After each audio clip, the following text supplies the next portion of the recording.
आपण पाहत आहात सत्यदर्शन न्यूज। प्रकाश आंबेडकर आणि महाविकास आघाडीत पुन्हा एकदा नव्याने चर्चा होणार। वंचित बहुजन आघाडीचे प्रमुख प्रकाश आंबेडकरांनी महाविकास आघाडीला दिलेला अल्टिमेटम आज संपणार असून आंबेडकर यांनी आज महत्त्वाची पत्रकार परिषद बोलावत मोठी घोषणा करण्याची शक्यता होती।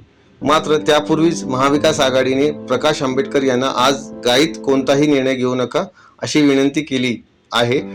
त्यामुळे प्रकाश आंबेडकर आणि महाविकास आघाडीत पुन्हा एकदा नव्याने चर्चा होण्याची शक्यता आहे। तसेच प्रकाश आंबेडकर देखील आज आपली भूमिका जाहीर करण्याचा निर्णय पुढे ढकलण्याची शक्यता आहे। वंचितचे अध्यक्ष प्रकाश आंबेडकर आज महाविकास आघाडी संदर्भात भूमिका जाहीर करणार होते। प्रकाश आंबेडकर आज आपल्या तिसऱ्या आघाडीची घोषणा करण्याची शक्यता होती। मात्र महाविकास आघाडीने प्रकाश आंबेडकरांना आज घाईत कोणताही निर्णय घेऊ नका अशी विनंती केली आहे। त्यामुळे महाविकास आघाडीत आणि वंचित मध्ये आज नव्याने चर्चा होण्याची शक्यता आहे। महाविकास आघाडी आंबेडकरांना नवा प्रस्ताव देणार असल्याची शक्यता देखील व्यक्त केली जात आहे। त्यामुळे आंबेडकरांनी महाविकास आघाडीची विनंती मान्य करीत आज ऐवजी उद्या भूमिका जाहीर करण्याचं ठरवल्याची माहिती सूत्रांनी दिली आहे।